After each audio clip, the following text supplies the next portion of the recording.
Petilan novel Ayu Utami, Bilangan Fu.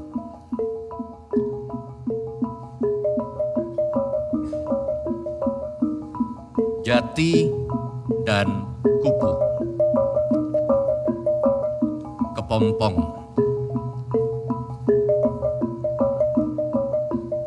Desa itu memandang ke arah Watu Gunung, batu hitam yang menjulang di antara bukit-bukit Gamping Sewu Gunung di tepi laut selatan. Seekor ayam jantan muda belajar berkokok. Suaranya parau dan terlambat. Matahari masih hangat. Di balai desa, beberapa lelaki sedang mengecat batang-batang bambu ke dalam warna merah putih berselang-seling. Di bawah atap yang bertulis PKK, para gadis dan ibu muda menjahit bendera dwiwarna besar dan kecil dari kain maupun dari kertas pembungkus wajik. Merah putih adalah warna magis tanah Jawa. Darah dan tulang, gula dan daging kelapa, juruh dan ketan, bunga nusa indah. 4 sudut pagar sekolah desa ditumbuhi pohon nusa indah. 2 berbunga kemerahan, 2 berbunga keputihan. Pohon dengan bunga berbentuk serupa daunnya ini merupakan simbol persatuan Nusantara di bawah kekuasaan yang sedang berlangsung di masa itu. Majapahit Mataram modern. SD negeri itu adalah satu-satunya sekolah desa. Hari itu Jumat, hari olahraga. Tapi hari ini tidak ada pelajaran setelah senam. Sebab ini adalah Jumat mendekati perayaan kemerdekaan 17 Agustus. Inilah hari kerja bakti. Halaman akan dibersihkan, dinding sekolah akan dilabur dengan air kapur yang disapukan dengan memakai merang. Sebagian besar murid berkumpul dalam pasukan kerja bakti. Tapi ada sejumlah kecil yang mendapat tugas lain. Mereka berkumpul di sebuah ruangan kelas di mana bergantung gambar pahlawan serta potret Presiden Jenderal Purnawirawan Soeharto dan wakilnya Sudarmono. Mereka adalah anak-anak terpilih. Murid-murid yang dianggap memiliki bakat menyanyi, musik, akting, dan berwajah paling rupawan. Dari kelas 1 sampai kelas 6. Mereka terpilih untuk mementaskan drama 17-an. Akan ada pertandingan drama sekabupaten. Para juri dari kabupaten akan datang menilai dan menentukan 10 teater terbaik.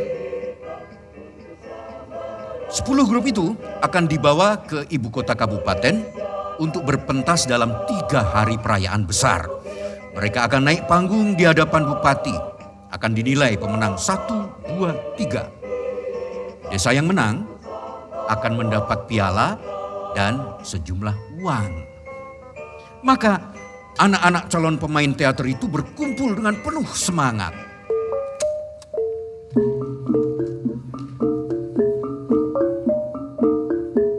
Di antara mereka tampak 2 yang paling rupawan. Penduduk desa kebanyakan berwajah gempal dan berhidung rata. Seperti manusia purba yang menetap di gua-gua di perbukitan ini ratus ribu tahun silam. Seperti patung yang kita kenal sebagai Gajah Mada itu. Tipe wajah demikian masih dapat kamu jumpai di pedalaman selatan Pulau Jawa.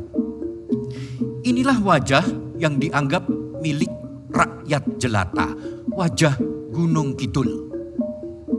Tapi dua anak nan istimewa itu menjadi rupawan karena mereka memiliki sesuatu yang memenuhi selera estetika baru. Estetika percampuran. Rupa yang dianggap milik keturunan raja. Sebab rajalah yang bisa membuahi wanita-wanita tercantik dari tanah Jawa maupun negeri Campak.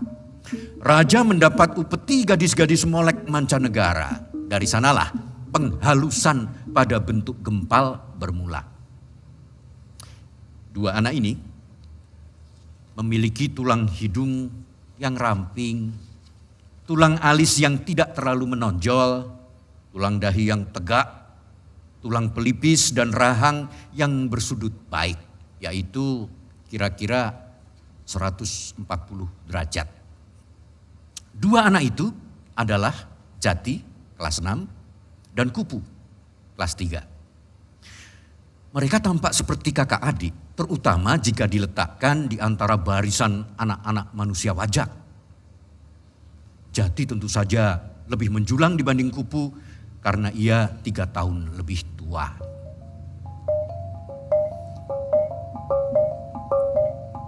Guru pembimbing sudah menentukan lakon yang akan dipentaskan, yaitu penyerangan benteng VOC di Batavia oleh Sultan Agung Mataram.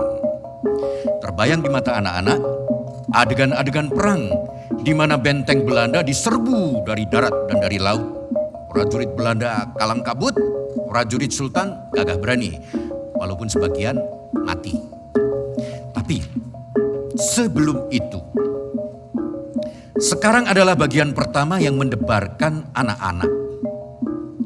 Siapa di antara mereka yang akan dipilih menjadi Sultan Agung Mataram? Semua anak ingin menjadi pahlawan. Tapi diam-diam mereka tahu, karena ini hanyalah sebuah sandiwara, hanya anak yang paling rupawan dan memiliki karisma panggunglah yang akan menjadi sang panembahan. Pilihan mengerucut kepada dua, Jati dan Kupu. Jati yang lebih jangkung dan Kupu yang lebih muda. Sesungguhnya Jati lebih menonjol dalam hal apapun. Lebih besar, lebih berwibawa, dan kulitnya lebih terang. Sebab dia tidak bertani, tidak menyadap nira, dan tidak memacul batu-batu gunung. Jati menyimpan keinginannya menjadi pahlawan. Dia tahu kebanyakan mata tertuju padanya. Ia sudah biasa dengan itu. Ia tahu dia sangat berbeda dari anak-anak lain. Bukan hanya karena ia jangkung dan rupawan seperti anak kota berkat gizi dan perawatan yang baik, selain karena bawaan. Tapi juga karena ia mendapatkan pendidikan privat yang mampu bersaing dengan sekolah elit di kota. Pendidikan yang didapatkannya di rumah, di padepokan Suhu Budi. Dia, Jati, adalah satu-satunya anak yang sudah bisa berbahasa Inggris. Dia sudah membaca novel-novel klasik dunia dalam versi anak-anak. Don Quixote, Tom Sawyer, Uncle Tom's Cabin, juga mitologi Yunani. Dia membaca Revolusi di Nusa Damai, Robert Anak Surapati, Mumi Dinasti Kurulik, Senopati Pamungkas, Winnetou, Musashi, dan lain-lain judul. Jati tahu bahwa dengan atau tanpa pengakuan orang, ia bintang di sekolah itu. Bukan tempatnya untuk bersaing di sini. Dia tidak butuh pengakuan lagi. Jadi dia duduk dengan wajah sedikit menunduk seperti sikap satria pewayangan. Sebaliknya, hasrat berkilat-kilat di mata Kupu. Begitu nyata terlihat. Sebagian anak desa menerima keadaan mereka yang sederhana. Mereka tidak ingin jadi anak pintar. Mereka senang bermain saja dan tidak begitu tahu apa gunanya bersekolah atau belajar. Mereka tidak mengerti apa guna membaca. Seringkali mereka sulit dibedakan satu sama lain. Tidak demikian Kupu. Sejak bayi ia minum susu dan makan bubur bergizi yang dikirim Suhu Budi diam-diam. Suhu Budi memasok beberapa buku, sebagian adalah lungsuran jati yang telah bosan, yang dibaca Kupu berulang-ulang sendirian karena kedua orang tuanya tidak begitu bisa baca tulis. Kupu bertumbuh dan diam-diam mengetahui dia pun berbeda dari kebanyakan anak desa. Dialah yang paling mendekati bintang sekolah, anak yang istimewa itu, si Parangjati. Tapi sekaligus Parangjati tidak terjangkau olehnya. Parangjati datang dari istana yang terletak di balik berhektar ladang dan hutan. Parangjati adalah pangeran yang dititahkan untuk berbaur dengan rakyat jelata demi merasakan susah senang mereka sebagai bagian dari pendidikan kenegarawanannya. Setiap malam, Parangjati pulang ke istana dan tidur di kasur empuk berpegas. Di kamar pribadinya, barangkali Parangjati memiliki segala mainan yang menggunakan baterai. Segala buku cerita dengan gambar warna-warni dan sampul keras yang boleh disimak sampai larut malam dalam kamar yang terang oleh lampu-lampu. Sedangkan dia, Kupu, tidur di lihap yang telah cedok dan bocor di sana-sini. Biji kapuknya bertonjolan, berbagi dengan ayah ibunya. Seorang penyadap nira yang menyambi penggali batu kapur, dan seorang bekas pesinden yang sudah serak. Ketika malam tiba, dia sulit membaca sebab listrik tidak mengalir ke rumahnya dan minyak harus dihemat. Jika cadangan minyak untuk lampu masih ada, dia membaca sebanyak-banyaknya, mengulang-ulang buku yang telah habis. Jika cadangan minyak telah kering, ia berbaring dan memutar kembali bacaan yang telah terekam di kepalanya. Kadang-kadang dia menulis juga. Namaku Kupu-Kupu, tapi aku ini masih ulat. Suatu hari akan menjadi kupu-kupu. Begitu tulisnya dalam sebuah sajak anak-anak. Sebagian makhluk diciptakan sama dari lahir sampai matinya. Sebagian makhluk ditakdirkan tidak bermetamorfosa. Mereka cacing seumur hidupnya atau elang seumur hidupnya. Aku bukan bagian mereka. Demikian nanti dia tulis dalam sajak yang berjudul Manifesto Masa Remaja. Anak-anak di desa ini tidak melek matanya. Mereka tidak tahu bahwa mereka miskin, bodoh, dan sesungguhnya buta huruf. Mereka berada dalam kegelapan. Aku merasa hanya aku sendiri yang terbuka matanya. Demikian dia tulis nanti ketika dia sudah menarik garis dengan pedang dan meletakkan diri di seberang Parangjati. Kelak setelah lewat usianya 16 dan Parangjati 19.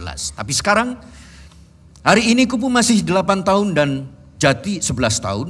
Mereka masih duduk sila bersama di antara anak-anak yang berlatih drama perayaan kemerdekaan. Sandiwara berlakon kisah pasukan Sultan Agung menyerbu benteng VOC di Batavia. Jati kepalanya sedikit menunduk. Kupu dia menyembulkan kepalanya di antara bocah lain dan matanya berkilat-kilat.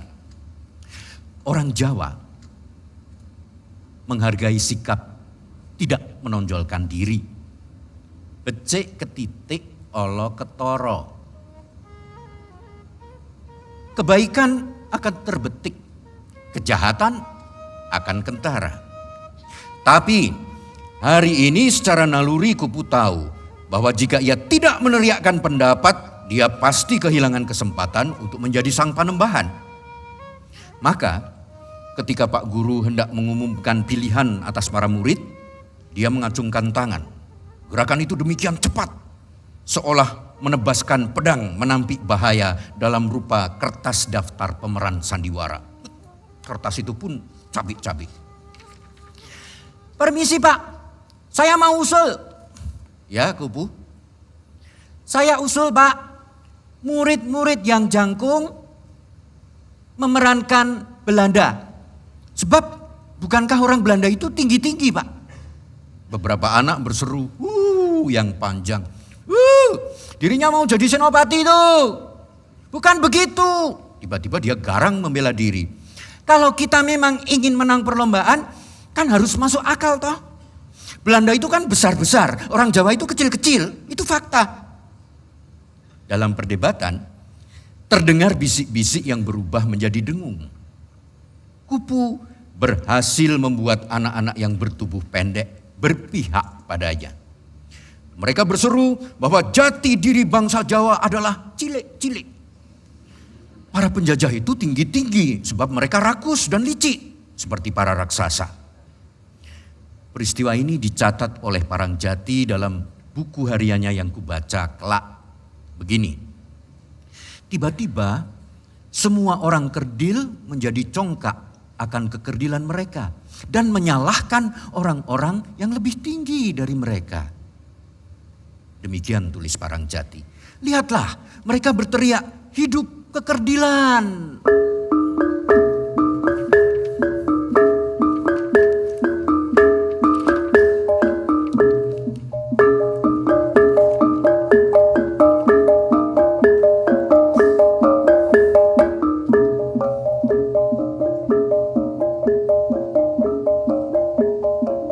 Dalam perdebatan itu Jati berdiam diri lama. Dia sebetulnya setuju saja bahwa yang tinggi menjadi Belanda. Tapi dia tidak suka cara Kupu mengarahkan emosi orang-orang kerdil itu untuk mempertahankan kekerdilan sebagai jati diri yang mulia. Mengapa mereka tidak bisa menerima tubuh kerdil mereka sebagai netral? Artinya tanpa harus membenci yang tidak kerdil. Aku tahu, dalam catatan hariannya itu, Parangjati berbicara tentang hal yang lebih luas daripada yang sedang dihadapinya. Akhirnya Parangjati mengacungkan tangan. Pak, saya senang saja main jadi Belanda, tidak main juga senang. Tapi saya tidak senang kalau dibilang jati diri bangsa Jawa itu kerdil. Aku tidak bilang kerdil, aku bilang cilik, bantah Kupu. Parangjati menjawab tenang. Cilik itu artinya akan besar. Kerdil, ya kerdil terus. Jati diri itu sesuatu yang terus. Pak Guru menengahi. Usul dan kritik diterima. Maka hari itu terpilihlah peran-peran dalam peperangan antara Sultan Agung Mataram dan Belanda. Yang paling terang dan paling rupawan di antara yang jangkung, yaitu Parangjati, menjadi Kapiten Mur. Dialah Benggol pasukan Company. Yang paling rupawan di antara yang pendek, yaitu Kupu-Kupu, menjadi Sultan Agung. Dialah pahlawan bangsa.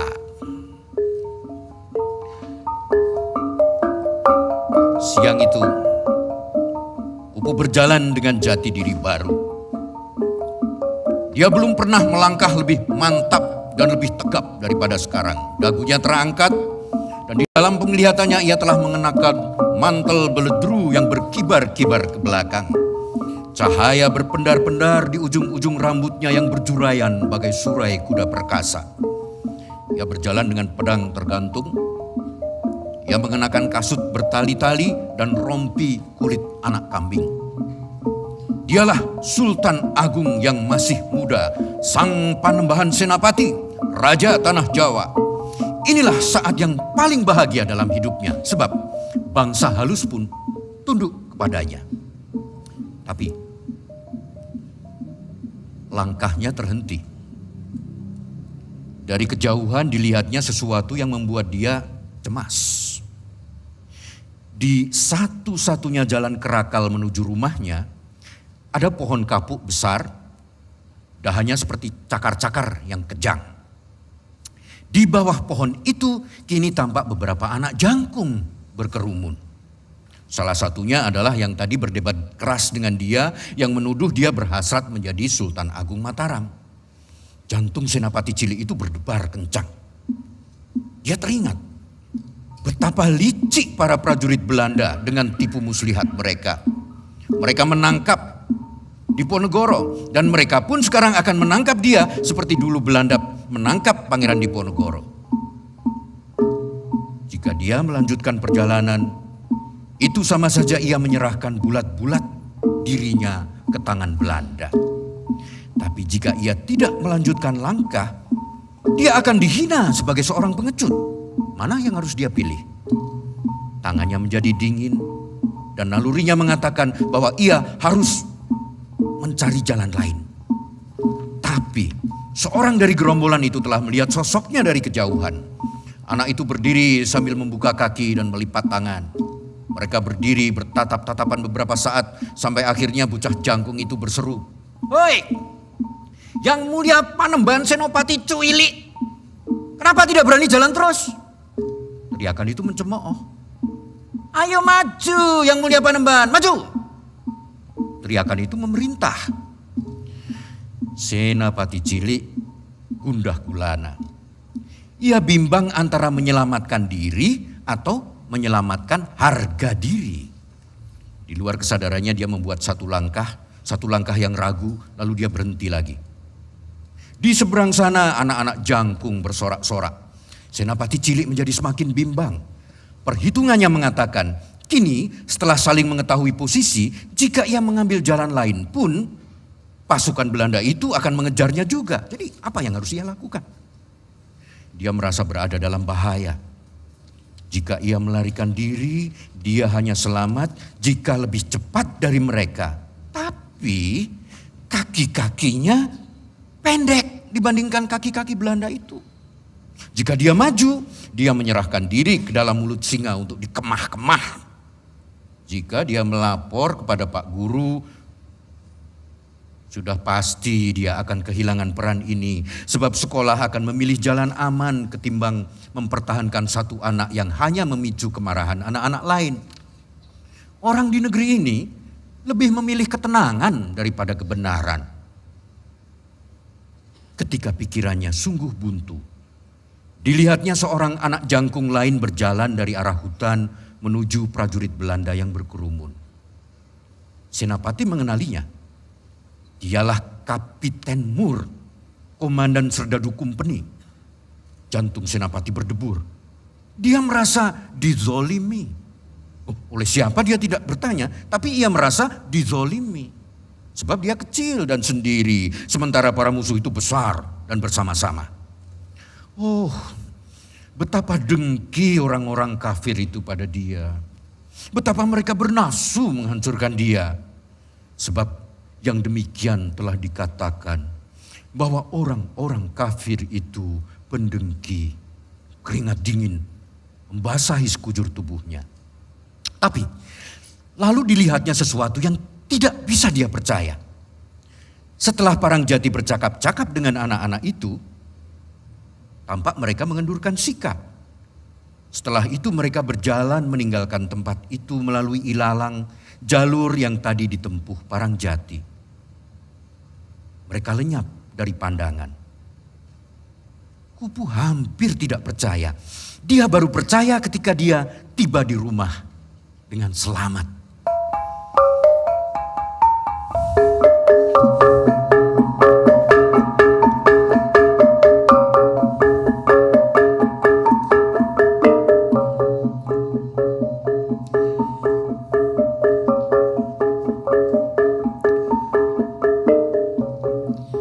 Beginilah kisah penyerangan Sultan Agung Mataram terhadap benteng VOC di Batavia. Dikisahkan bahwa gamelan bertalu-talu bergaung pada dinding Balairung. Dari pintu di kanan dan di kiri masuklah barisan-barisan. Para prajurit dari kesatuan yang berbeda-beda.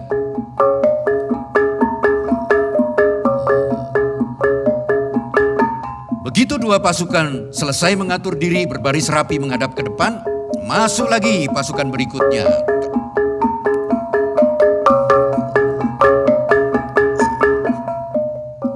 Tidak berapa lama, Balairung pun penuh prajurit yang membawa tombak, lembing, panah, sumpit, gada, dan bambu runcing. Mereka memamerkan sebuah tarian perang sebelum musik berubah pelan.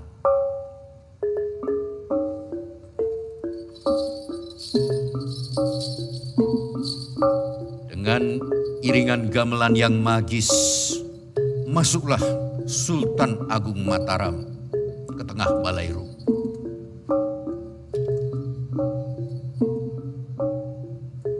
Para prajurit menyembah. Sultan bertepuk satu kali, lalu mengangkat tangan. Para prajurit tegak kembali. Sultan membalik badan. Rahangnya terkatup tegang, kepalanya mengangguk-angguk pelan. Dia mengenakan jubah putih, kasut bertali-tali dan rompi warna kulit. Membelakangi para prajurit, ia berseru ke langit-langit. Orang-orang kafir telah menguasai Jakarta. Suaranya bergetar, demikian juga tangannya yang menunjuk ke kiri. Ya, Belanda telah membangun benteng di pelabuhan Sunda Kelapa. Pangeran Fathahillah telah dikalahkan oleh Belanda. Kemarin ada utusan dari Jakarta meminta bantuan kepada Mataram untuk mengusir Belanda dari negeri ini. Panggil adikku, Adipati Mandura. Hamba tuanku, seorang patih rujuk sembah. Patih mengundurkan diri untuk segera kembali bersama Adipati Mandura. Kedua lelaki itu menundukkan badannya rendah-rendah. Lalu Sultan Agung Mataram memerintahkan Adipati untuk memimpin serangan ke Jakarta. Serbuan akan dilakukan dari dua arah, dari darat dan dari laut. Tujuannya adalah menjepit benteng Belanda. Prajurit dari pesisir, Surabaya, Sampang, Gresik, Lamongan, Lasem, Tuban, Jepara, Demak, Kendal, Batang, Tegal, dan Cirebon akan berarak-arak sambut menyambut dengan kapal layar. Mereka membawa meriam. Sedangkan pasukan dari pedalaman, Mataram, Brebes, Alas, Roban, Gombong akan memukul dari daratan. Maka tampaklah para prajurit berbaris dua lapis di atas panggung, yang di belakang menandu kapal-kapalan dan memain-mainkannya bagaikan terkena gelombang. Layarnya berkibaran merah dan putih. Yang di depan berjalan berderap-derap, menggambarkan pasukan yang berada di darat. Terus ganti babak. Babak berikutnya adalah suasana di dalam benteng VOC. Satu persatu anak-anak yang bongsor muncul di panggung. Mereka memakai bedak dingin dengan gincu lebar serta rambut kuncir seperti Petruk. Tentu dengan seragam tentara. Digambarkanlah gerombolan Petruk berseragam tentara itu sedang mabuk dan berjudi. Mereka tertawa keras-keras, hahaha, sambil memegang kartu di tangan kiri dan botol di tangan kanan. Ya, inilah gambaran orang-orang kafir tidak bermoral. Tiba-tiba masuklah Kapiten Murjangkung. Sang kapiten juga berkepala Petruk. Dia menendang meja dan menghardik anak buahnya. Kartu dan kepeng taruhan berhamburan, botol bir bergelimpangan. Hot verdomme zeg. Kalian semua sudah pada malas-malas seperti itu orang pribumi ya, inlander ya. Dasar. Kalian semua sudah bermental tempe ya. Kapiten Mur memerintahkan prajuritnya untuk bersiaga sebab pasukan Mataram sudah menjelang. Tetapi para anak buah itu telah tak bisa berdiri tegak lantaran terlalu mabuk. Sebagian bersendawa. Penonton tertawa melihat tingkah para serdadu Belanda yang berusaha siaga dalam keadaan teler. Ada yang bersorak, hehehe, kapir, kapir, kapir.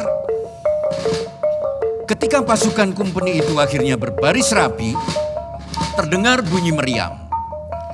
Lalu di cakrawala panggung tampak beberapa anak menari sambil memanggul kapal-kapalan yang layarnya berkibar-kibar merah dan putih. Suara meriam lagi. Pasukan Sultan telah tiba. Prajurit Belanda kalang kabut. Lalu adegan perang beberapa saat. Dan tingkah para serdadu Belanda membuat penonton terguncang-guncang. Maju terus untuk perang Sapil. Terdengar Sultan Agung Mataram berseru sambil melintas di depan panggung. Merdeka atau mati, teriak seorang pejuang memegang bambu runcing. Digambarkan, Kapiten Murjangkung memanggil anak buahnya untuk merapat. Hot verdomme zeg, persenjataan telah menipis. Kita memerlukan strategi baru ya untuk melawan itu ekstremis. Ik punya ide. Kita tembaki itu pasukan Mataram dengan segala najis ya. Iya, tai ya, kita pakai tai ya. Tai, kencing, dan darah celeng. Oh ya, mari kita pipis rame-rame. Yahut. Oh, sudah lama dari tadi saya menahan tidak pipis. Penonton tertawa. Demikianlah seperti diriwayatkan oleh pujangga Jawa dalam sebuah babat yang agung. Belanda merendam peluru di dalam air kencing dan melumuri tinja serta darah babi hutan. Tidak diceritakan adegan pipis rame-rame itu. Tapi ada celengan tanah liat yang dibawa ke panggung, dilubangi lehernya sehingga mengucurkan cairan merah. Digambarkan kemudian mereka mengambil sebuah peti. Mereka ambil dari dalam peti itu bola-bola tanah dan melemparkannya kepada prajurit Mataram. Para prajurit Mataram di bawah pimpinan kupu-kupu baru sadar bahwa kumpeni menggunakan sarung tangan ketika semuanya sudah terlanjur terjadi. Tidak mungkin sarung tangan dipakai jika tidak ada sesuatu. Tapi bola-bola tanah itu telah mulai mengenai mereka dan buyar seperti dalam skenario. Seperti dalam skenario pula, para prajurit Mataram harus kelabakan. Najis itu membuat yang sakti tidak lagi kebal peluru. Yang tidak sakti melarikan diri karena jijik dan mual. Banyak orang Mandura yang mati sebab tidak tahan dengan bau tai Belanda. Yang lainnya berlumuran tinja, sebagian lagi gelagapan. Banyak prajurit mabuk, ada yang muntah-muntah sehingga tidak bisa maju perang. Pangeran Mandura kelelahan dan kemudian mundur karena mabuk tinja dan mual-mual. Yang hidup langsung menuju kali dan biur mandi. Lalu berganti pakaian, pulang ke pesanggerahan.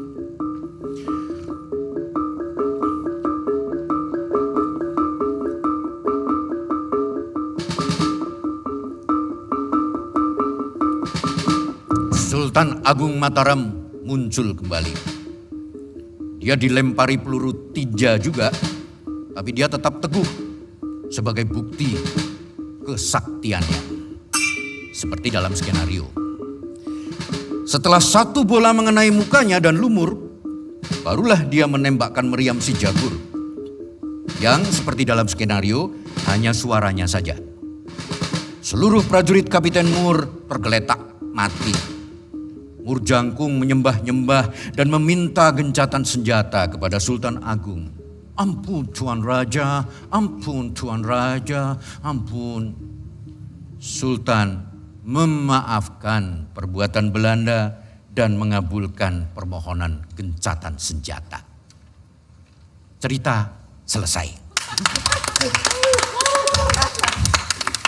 Penonton bubar dengan hati gembira. Pak Pontiman bersalam-salaman dengan para juri dari kabupaten. Yang menjadi bintang malam itu adalah para prajurit Belanda.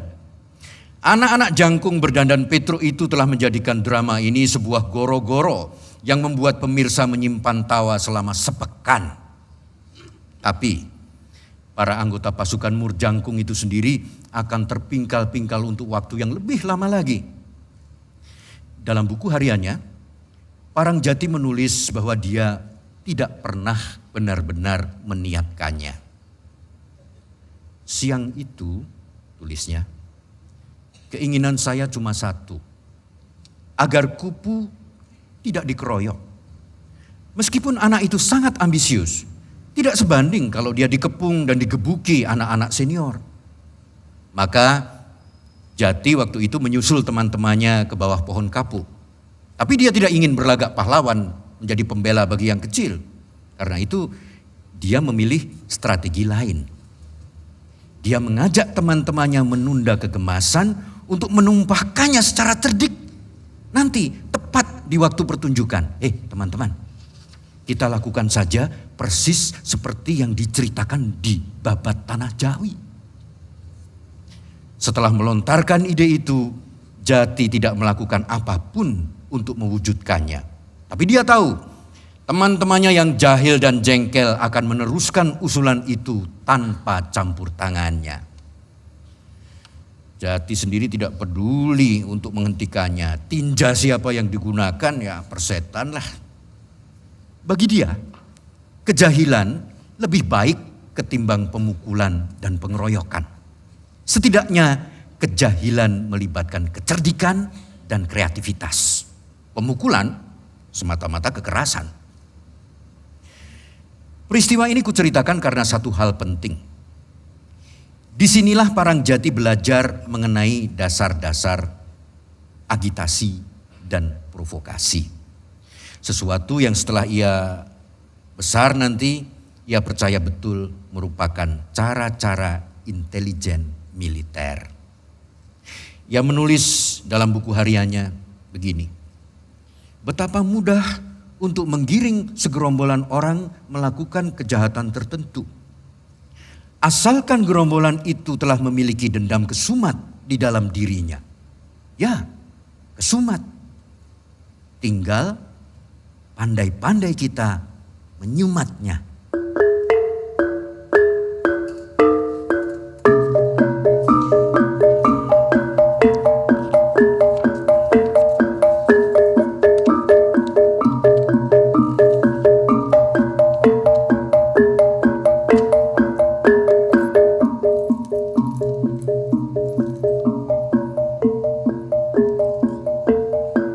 Terus mas, saya minum dulu mas.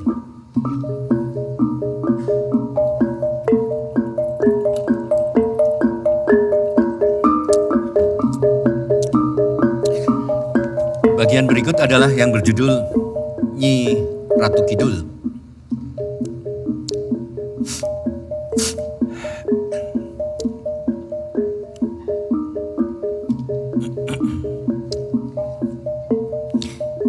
Nyi Ratu Kidul. Pontiman Sutalip, sang kepala desa, mengendarai motor di jalan berbatu-batu. Pipinya terguncang-guncang. Seekor induk kambing mengembik menyuruh anak-anaknya menepi. Dua cempe itu melenting-lenting. Pak Pontiman menghentikan Vespanya di depan sekolah. Dia berjalan terburu-buru memasuki ruang kepala sekolah. Dan tidak lama setelah itu, tampak asisten Bu Kepala Sekolah mengunjungi satu persatu kelas, memanggil murid-murid yang terlibat dalam drama. Mereka dikumpulkan dalam sebuah ruangan, ketegangan semburat di wajah mereka. Kebanyakan anak junior tidak berani menentang yang senior. Tapi ada satu dua murid yang menyorotkan tatapan saling menyalahkan. Ada juga murid kelas 6 yang cengar-cengir. Jati termasuk di antaranya. Kupu mengatupkan rahangnya rapat-rapat, menyimpan dendam tak terucap. Pak Guru mendesis, menyuruh anak-anak diam. Bu Kepala Sekolah menyilakan Pak Pontiman berbicara. Bocah-bocah tegang. Anak-anak, Sambut Pak Pontiman. sekolah kita termasuk dalam 10 besar. Terima kasih atas prestasi kalian. Murid-murid bersorak. Jati dan pasukannya saling memoles kepala. Kupu tampak kikuk. Semula Kupu yakin bahwa grup teater mereka akan dihukum karena melakukan tindakan yang tidak senonoh. Terlalu berkutat dalam sudut pandangnya sendiri, katak dalam tempurung dia. Dia tidak sadar bahwa tidak satu pun penonton tahu atau peduli bahwa ada tinja asli yang terlibat dalam drama. Pak Pontiman mengepalkan tangan ke atas sambil bertegas bahwa sekolah kita harus menang. Mereka masih memiliki 1 pekan untuk berlatih lagi. Nah, ini ada beberapa evaluasi dan pesan dari koneksi Bapak di kabupaten. Dan yang paling penting di antara pesan itu, Ibu Bupati akan ikut menjadi Yuri. Pak Pontiman selalu mengatakan nyuri untuk juri. Jika Nyonya Bupati menjadi salah satu dewan nyuri, itu sama saja tidak ada nyuri yang lain. Celakanya, dan mereka semua baru menyadarinya ketika itu, tidak ada pemeran perempuan satupun dalam drama kemarin. Tidak ada tokoh perempuan dalam lakon pasukan Sultan Agung Mataram menyerbu benteng VOC di Batavia itu. Itulah hari ketika Jati, anak yang suka merenung itu, menyadari betapa sejarah diceritakan dari pihak lelaki. Sejarah adalah panggung cerita perang dan pembunuhan. Itu adalah hari ketika Jati tiba-tiba bertanya pada diri sendiri, bagaimana seandainya sejarah ditulis demi pihak perempuan? Coba kalian pikirkan bagaimana supaya drama kita itu ada pemeran anak putrinya. Terdengar suara Pak Pontiman. Guru pembimbing garuk-garuk kepala. Dia usul agar anak-anak putri dilibatkan sebagai prajurit. Tapi ide itu tidak disambut baik. Dia menggigit-gigit bibir. Tidak mungkin mengganti lakon sama sekali mengingat mereka hanya punya waktu 1 pekan latihan. Ada yang usul untuk menaruh murid putri dalam adegan di benteng Belanda. Anu Pak, kata murid jangkung itu, untuk menunjukkan kebejatan Belanda. Belanda digambarkan mempermainkan putri-putri Jawa. Ide ini serta-merta ditolak oleh ibu kepala sekolah. Ya sungguh tepat sikap ibu kepala sekolah itu. Kalau anak-anak itu bisa melibatkan tinja sungguhan, kenapa yang ini tidak? Akhirnya Jati mengacungkan tangan. Biar tidak sama sekali mengubah cerita Pak, katanya. Bagaimana kalau kita tambah adegan Sultan Agung Mataram bertemu Nyi Ratu Kidul. Cerita ini juga ada Pak dalam Babat Tanah Jawi. Orang-orang terdiam. Ada tersirat persetujuan di wajah mereka, tapi ada semburat kegalauan di mata mereka. Ada kepercayaan bahwa siapapun yang memerankan Nyi Loro Kidul dalam drama atau menjadi model lukisan tentang sang ratu akan segera dijemput ajal. Cerita ini berembus santer di sekitar pelukis terkenal negara, Basuki Abdullah, yang menciptakan banyak sekali lukisan Ratu Laut Selatan. Konon, semua wanita yang dijadikan modelnya meninggal dunia tidak lama kemudian. Akhirnya Basuki Abdullah memutuskan untuk melukis sang ratu tanpa model. Basuki Abdullah sendiri meninggal dunia dengan cara yang mengenaskan. Di usia tua, dia dibunuh oleh salah satu pekerja setia di rumahnya yang kali itu hendak mencuri dari laci meja sang seniman. Sang maestro ditembak menggunakan pistolnya sendiri yang tersimpan di laci. Akhirnya Pontiman Sutalip dan para guru menyetujui usul Parangjati. Mereka takut pada tuduhan percaya tahayul yang sesungguhnya datang dari mereka sendiri. Tapi Kupu mengacungkan tangan dan dengan polos menyatakan ketakutannya. Katanya kita tidak boleh memerankan Nyi Ratu Kidul. Sama seperti kita tidak boleh pakai baju hijau di pantai. Nanti Nyi Loro Kidul akan mengambil kita untuk menjadi abdinya di kerajaan dasar lautan. Terjadi keributan kecil. Jati mengangkat tangan dan berteriak bahwa dia pernah memakai kaos hijau dan bersepedaan hilir mudik sepanjang pantai selatan. Tidak ada ombak yang menghanyutkan dia. Semua orang dewasa malu mengajukan alasan klenik untuk menolak usul Jati. Tahayul bukan hal yang pantas untuk diajarkan di sekolah, diajukan di sekolah. Larangan pakai baju hijau itu karena laut berwarna kehijauan. Kalau kamu diterpa ombak, ya, digulung ombak, kamu sulit kelihatan oleh regu penyelamat, ujar Pak Pontiman. Rupanya kecemasan Kupu timbul karena murid perempuan yang ditunjuk memerankan Nyi Loro Kidul adalah putri tercantik di sekolah itu yang membuat dia berdebar-debar. Sriti nama anak itu, kelas 4. Dia memiliki rambut yang demikian lebat sehingga tetap membuat jalinan tebal meski dikepang 4. Riak-riak pada tepi rambutnya bagaikan renda. Matanya bening telaga dipagari bulu mata lentik. Bibirnya delima merekah. Giginya biji mentimun. Dagunya lebah bergantung. Pipinya pauh dilayang. Begitu cara menggambarkan perempuan cantik yang dipelajari Kupu di kelas bahasa Indonesia. Meskipun dia tidak tahu apa itu pauh dilayang atau delima rekah. Dan apa bagusnya lebah bergantung. Tentu saja ini kesempatan besar bagi Kupu untuk berkenalan lebih rapat dengan Sriti. Dia Sultan Agung, Sriti Nyi Loro Kidul. Tapi ibunya sudah sering mendongeng tentang orang-orang yang hilang di pantai selatan. Mereka memakai baju hijau, warna yang disukai Nyi Loro Kidul. Mereka diambil oleh sang ratu untuk menjadi pelayan di istana bawah laut.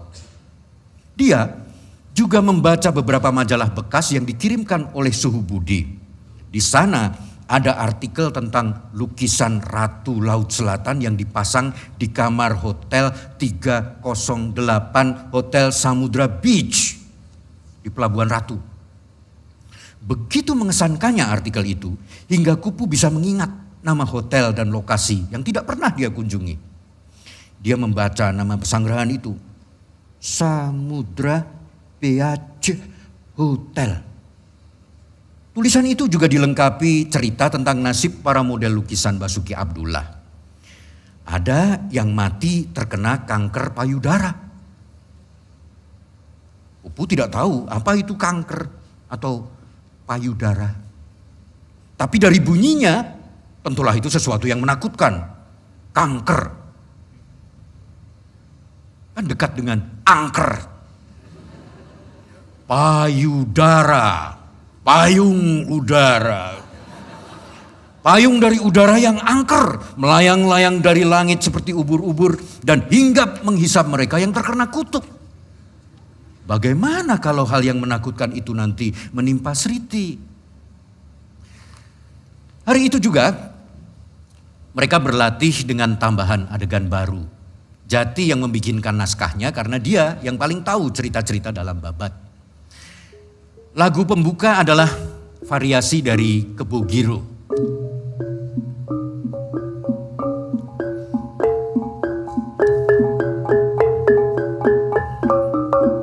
Ya, gending perkawinan. Digambarkan dalam adegan pertama, Sultan berkunjung ke istana Nyi Loro. Sang Ratu memberi nasihat tentang perang. Dan Sang Ratu hadir lagi ketika tentara Mataram hampir kalah setelah ditembaki tinja itu. Ratu Kidul muncul di ujung panggung yang berlawanan dari posisi Sultan Agung. Dia bagai kekuatan spiritual Mataram. Kupu bahagia sekali. Wajahnya merona-rona sepanjang latihan.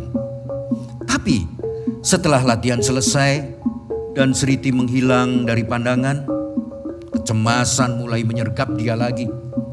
Bagaimana ia bisa yakin bahwa Sriti tidak akan terkena tulah? Sriti telah berani memerankan penguasa Laut Selatan. Itu artinya dia telah berani menyamai Kanjeng Ratu. Sang Ratu tidak mau diduakan. Tidak satu perempuan pun boleh menyamai dia. Bahkan Basuki Abdullah saja memutuskan untuk tidak lagi memakai model bagi lukisannya. Kupu merasa lututnya bergetar. Tangannya dingin. Dia tidak berjalan ke arah pulang, melainkan menuju laut di balik tebing-tebing gamping. Seekor alap-alap terbang mengitari puncak watu gunung yang hitam.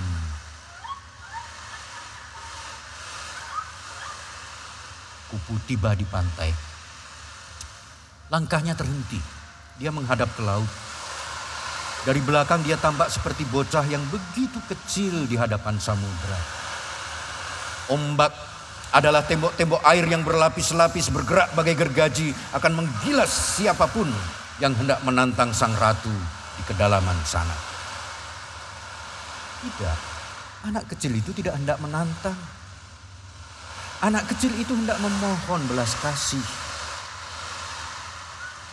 Air matanya menitik. Dia memohon agar sang ratu mengampuni kelancangan kekasihnya jika itu dianggap kelancangan. Ampunilah Sriti ya Nyai. Bukan kemauannya menyamai engkau Nyai, tapi sekolah kami yang memaksanya Nyai. Di dalam hatinya ada kemarahan yang tidak berbentuk, tidak terlalu berbentuk kepada Parangjati, idolanya. Murid yang menyelamatkan dia dari keroyokan anak-anak kelas atas, tapi juga yang barangkali adalah dalang di balik aksi serangan tinja di atas panggung itu. Dan yang kini mengusulkan agar mereka menambah adegan pertemuan Sultan dan Nyi Loro. Aduh, tapi tanpa adegan tambahan itu, sesungguhnya dia juga tidak bisa berdekat-dekatan dengan si jantung hati.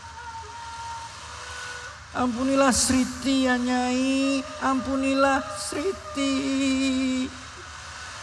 Kupu tidak sadar bahwa dia telah bersujud menghadap ke arah laut.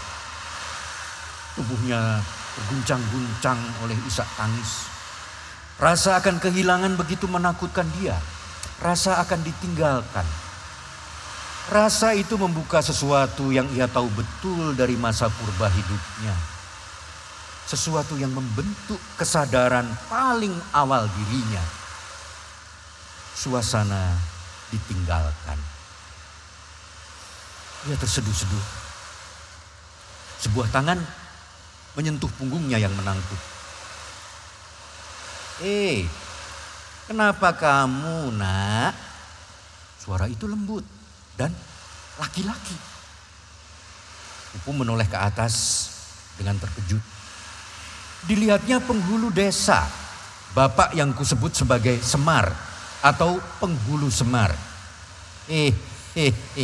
Kenapa Tole? Anak laki-laki menangis di depan lautan. Kupu yang putus asa tidak punya pilihan untuk menenangkan diri dan ia ceritakan persoalannya kepada penghulu Semar. Lelaki berwajah ramah itu tertawa. Ia merangkul Kupu di sampingnya.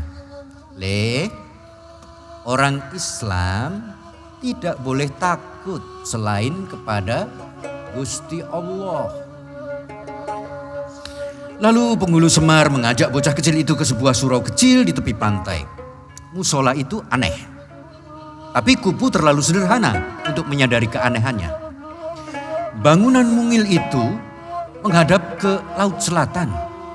Tidak seperti umumnya masjid menghadap ke arah kiblat, yaitu ke barat. Nyi Loro Kidul boleh kita hormati, seperti kita menghormati pohon beringin keramat. Jangan dikencingi, jangan dirusak. Tapi tidak boleh kita takut selain kepada Gusti Allah.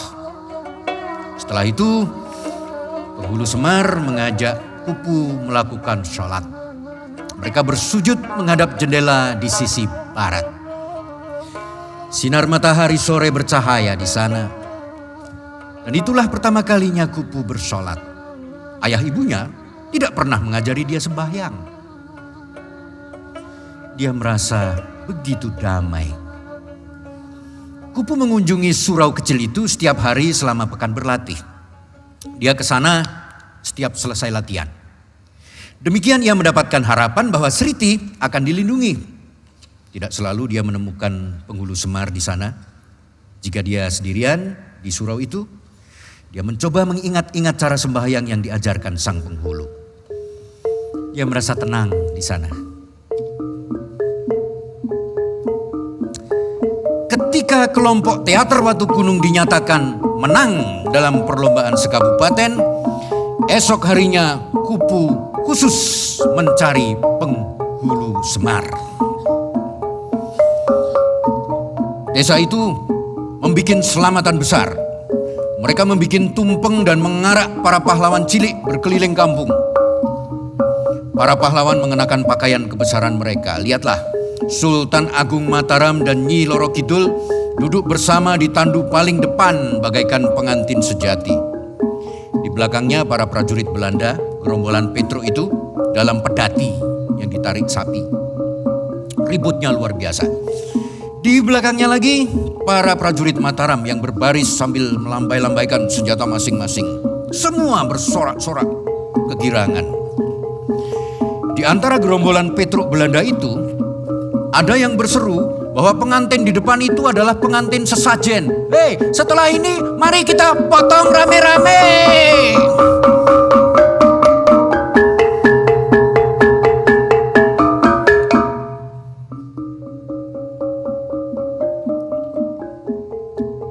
Sembilan bulan kemudian, tahun ajaran sekolah berakhir.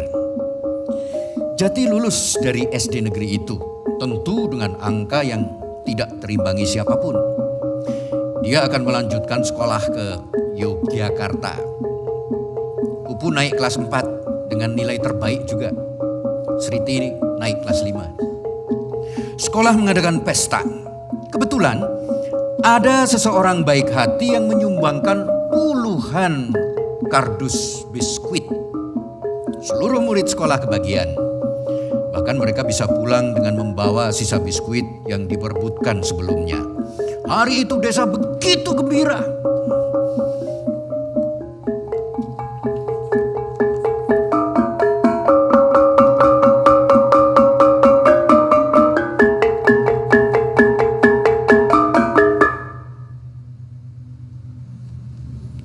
Esoknya,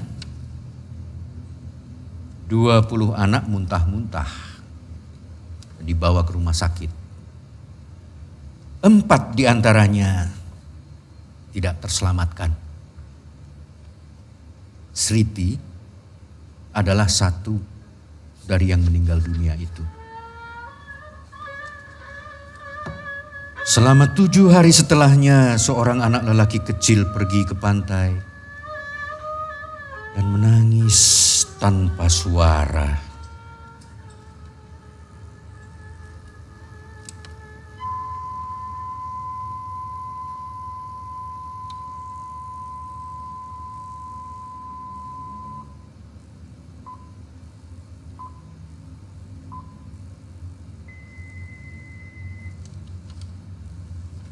Polisi tetapkan 2 tersangka kasus biskuit beracun. Sinar Harapan. Polisi Resor Kota menetapkan 2 orang sebagai tersangka dalam kasus keracunan biskuit QBX di SDN Parangbesuki dan TK Dharma Wanita. Mereka adalah BY, 40 tahun, selaku kepala promosi distributor perusahaan biskuit tersebut, dan R yang bekerja sebagai tenaga penjual. Sedangkan MI, mantan guru setempat yang membagi-bagikan biskuit itu, masih berstatus sebagai saksi. Kedua tersangka diketahui memberikan biskuit itu kepada MI untuk dibagi-bagikan sehingga jatuh korban. Barang kadaluarsa seharusnya dibakar, tapi mungkin karena eman, biskuit itu kemudian disumbangkan ke beberapa yayasan. Oleh yayasan didistribusikan ke sekolah-sekolah dan panti asuhan, kata Kapolresta AKBP Fathur Rahman. Sementara itu, jumlah anak yang menjadi korban keracunan biskuit QBX terus meningkat. Kemarin tercatat 9 anak lagi dilarikan ke rumah sakit dengan gejala mata merah, wajah pucat, mual, muntah, dan tubuh lemas.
Jati dan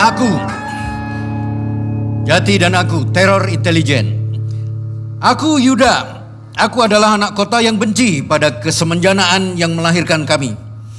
Mediokritas dan kedangkalan yang datang bersama listrik. Ya Tuhan, listrik. Aku benci makhluk ini. Dialah yang membuat televisi menyala. Betul Tuhan, televisi. Kau tahu bagaimana televisi membombardir kita dengan jeritan hahaha hihi kakak Kiki pembawa acara ataupun kuntilanak. Apa beda keduanya? Rintian perempuan sinetron, sebagian dari mereka akan jadi kuntilanak juga setelah diperkosa, dihamili dan dibunuh. Untunglah atau semoga hanya dalam sinetron. Demikianlah cara kuntilanak bereproduksi. Khotbah para dai yang akan membebaskan para kuntilanak itu dari dendam pribadi sehingga bertobatlah mereka dan lapanglah jalan bagi mereka ke alam baka yang berselang-seling dengan hahaha kakak Kiki, iklan yang diulang 3 kali. Kuntilanak lagi. Suara-suara demikian ini kok bisa membius para pembantu, ibu rumah tangga, sekretaris, petugas kasir bank, budak kantor, penjaga toko, pasien dalam antrian, bahkan tukang copet yang lagi cuti. Dan ya Tuhan, mereka sungguh-sungguh bisa ketawa jika pembawa acara memerintahkan mereka untuk tertawa. Percayalah, pembawa acara itu sama sekali tidak melucu, apalagi lucu.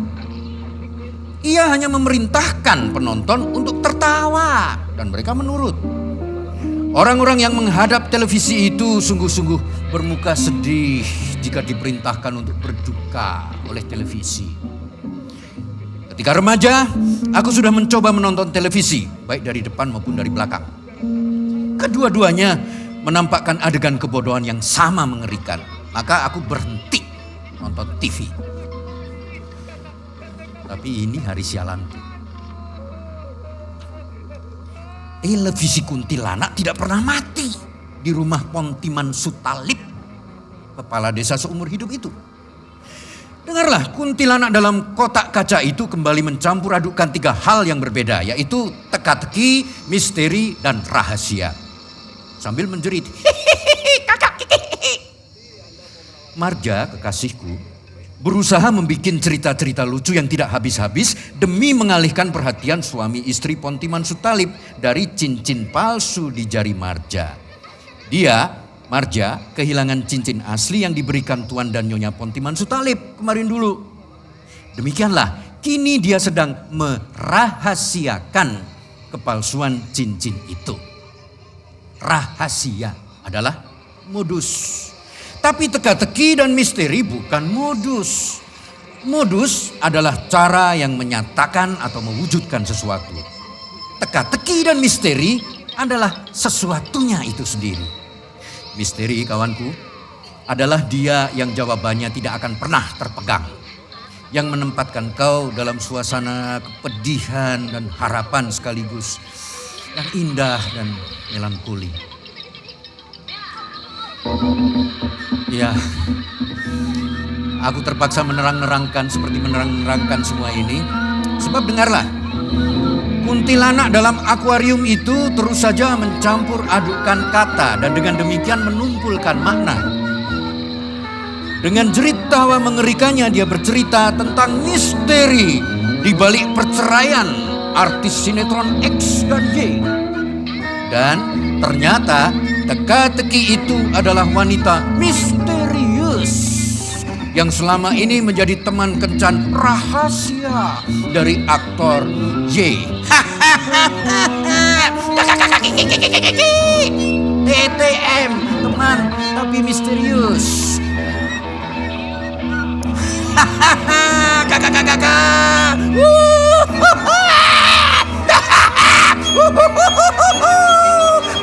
Kakak. Lalu di dalam kepalaku, televisi itu tiba-tiba duar, meletus seolah tidak kuat lagi menahan tekanan dari dalam. Meledak, beling melenting menjadi serpih-serpih memenuhi ruangan, jatuh perlahan bagaikan konfeti bertebaran, berkerlipan. Dan kuntilanak itu, saudara-saudara, tanpa akuarium kaca yang melindungi dia lagi, ya Tuhan, dia kempes. Mengerikan sekali. Seperti ikan pelembungan kehilangan udara. Kempes. Aku tertawa puas, terbahak-bahak aku. Aku gembira sekali sampai perutku sakit dan mataku berair. Tapi sejenak kemudian, aku mendapati bahwa semua mata menatap kepadaku dengan diam. Bagai 10 menit lamanya. Aku merasa menjadi pemandangan ganjil dalam film yang dihentikan. Rupanya tidak ada yang melihat bahwa televisi itu meledak. Kuntilanak itu juga tidak tahu bahwa dia tadi meletus, kempes. Setelah sedikit iklan, sekarang dia kembali membawakan gosip. Kuntilanak jahanam. Sepulang dari rumah Tuan Pontiman Sutalip, sang kepala desa seumur hidup, kekasihku Marja marah sekali kepadaku. Katanya aku sungguh tidak sopan. Kamu tahu tadi kita lagi ngomongin apa waktu kamu tiba-tiba ketawa? Aku menggeleng. Marja, sorry Marja, sorry. Ampun. Kupasang tampang sedihku yang sialnya tidak terlalu meyakinkan. Aku memang ngelamun karena kamu kan tadi dalam rangka supaya tidak ketahuan pakai cincin palsu. Kamu kan mengulang-ulang cerita-cerita yang aku sudah dengar, Marja. Tapi penjelasanku hanya menambah 2 kesalahanku yang membuat Marja makin merengut. Pertama, aku dianggapnya melempar balik kesalahan padanya. Dan menurut dia aku mengejeknya karena mengulang-ulang cerita. Itulah 2 dosa tambahan selain menyinggung perasaan orang tua, Nyonya dan Tuan Pontiman Sutalip, sang kepala desa seumur hidup. Gadisku mudah marah jika ada yang menyakiti hati orang lain tanpa guna yang positif. Ya, inilah sisi lain dari kelembutan hatinya. Dia sangat tidak suka melukai segala makhluk. Bagi Marja, aku telah menodai keseriusan percakapan dan dengan demikian menyakiti orang-orang yang sedang serius, dan aku melakukannya tanpa tujuan baik sama sekali. Marja, aku tidak melakukan apa-apa dan aku tidak punya tujuan apa-apa. Kamu menertawakan perkara yang sangat serius. Marjaku tidak percaya bahwa aku tertawa sendiri dan bukan menertawakan mereka. Padahal apa yang tadi sedang mereka bicarakan, aku sungguh tidak tahu sama sekali. Sungguh tidak mendengar apa-apa masalah serius itu. Ya, begitulah perempuan. Daripada menyelesaikan segala sesuatu secara terbuka, mereka lebih suka mengambil keputusan sendiri diam-diam. Oh bukan maksudku meremehkan perempuan. Ya baiklah. Daripada aku kena marah 2 kali oleh perempuan yang aku kenal ini dan perempuan-perempuan lain yang tidak aku kenal. Gini, maksudku begini. Lelaki suka menyelesaikan sesuatu secara terbuka. Dan itu artinya melalui perkelahian. Nah, ini cara buruk yang maskulin. Cara buruk yang feminin adalah memendamnya. Mengambil kesimpulan sendiri dan menghukum sendiri. Seperti yang dilakukan Marja kepadaku. Hari itu tidak mau dia bicara lagi kepadaku. Melalui sahabatku, Parangjati, akhirnya aku tahu apa sesungguhnya perkara serius yang dibicarakan tadi. Masalah itu berhubungan juga dengan misteri, teka-teki, dan rahasia. 3 hal yang dicampur aduk dan dengan demikian ditumpulkan oleh kuntilanak di akuarium. Begini. Berhembus desas-desus mengenai gelombang pembunuhan misterius di tanah Jawa di masa ini. Sebelum aku teruskan, kita punya persoalan bahasa di sini. Sedikit. Kata benda, penonton, halo. Kata benda tidak pernah bisa diubah menjadi kata sifat tanpa mengubah sebagian maknanya. Setiap kata tidak bisa diubah menjadi kelas kata yang lain tanpa bergeser artinya. Contohnya, misteri tidak sama dengan misterius.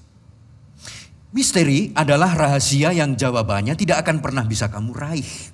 Jadi, kalau ada teka-teki bodoh dan kau tidak bisa menjawabnya, bukan berarti teka-teki itu misteri. Atau tetap misteri sampai kau bisa menemukan jawabannya. Kalau kamu tidak bisa menjawab, itu artinya kamu bodoh. Ya begitu saja.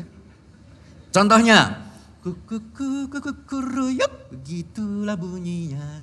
Kakinya bertanduk, hewan apa namanya? Itu teka-teki. Sedangkan misteri adalah rahasia yang jawabannya tidak akan pernah bisa kau raih. Tidak pernah bisa kau kuasai. Tapi misterius bukanlah sifat dari jawaban yang tidak bisa kau raih itu. Contohnya, Tuhan adalah misteri. Tapi anehnya, kita tidak bisa bilang Tuhan itu misterius. Sebab misterius adalah sifat seolah-olah misteri. Misterius adalah sifat berahasia-rahasia. Di dalam kata misterius, bukannya tidak ada jawaban yang tak bisa dipegang, seperti dalam misteri. Nah, begitulah. Parangjati mengisahkan padaku tentang desas-desus gelombang pembunuhan misterius yang telah berlangsung 3 tahun ini. Misterius karena pelakunya bisa digambarkan tapi tidak diketahui siapa dan tidak bisa ditangkap. Kalaupun ada yang tertangkap, ternyata dia adalah orang gila yang segera dikirim ke rumah sakit jiwa oleh polisi. Pelaku pembunuhan tidak pernah jelas, digambarkan mengenakan baju dan tutup kepala hitam. Tapi korbannya selalu jelas. Korbannya adalah lelaki pedesaan, kebanyakan guru ngaji atau penghulu desa yang sederhana. Ada yang sanggup menggantungkan hidup sepenuhnya sebagai guru agama, ada yang nyambi dengan pekerjaan bersahaja. Korban adalah orang-orang seperti penghulu semar. Dan media massa mengenal gelombang pembunuhan misterius ini sebagai pembunuhan dukun santet oleh pasukan ninja. Wah, judul ini di masa sekarang terdengar sangat tidak masuk akal. Pembunuhan dukun santet oleh pasukan ninja, apa pula itu?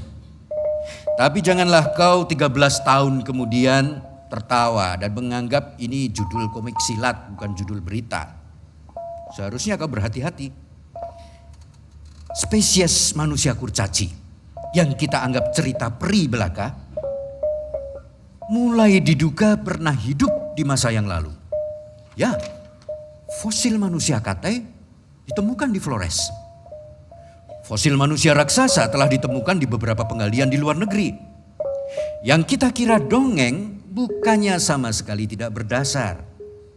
Apatah pembunuhan misterius ini yang baru 13 tahun lewat? Yang menarik dan mencurigakan, kata Parangjati, adalah bahwa media massa di Indonesia menggunakan kata itu, dukun santet. Pembunuhan terhadap orang yang diduga dukun santet.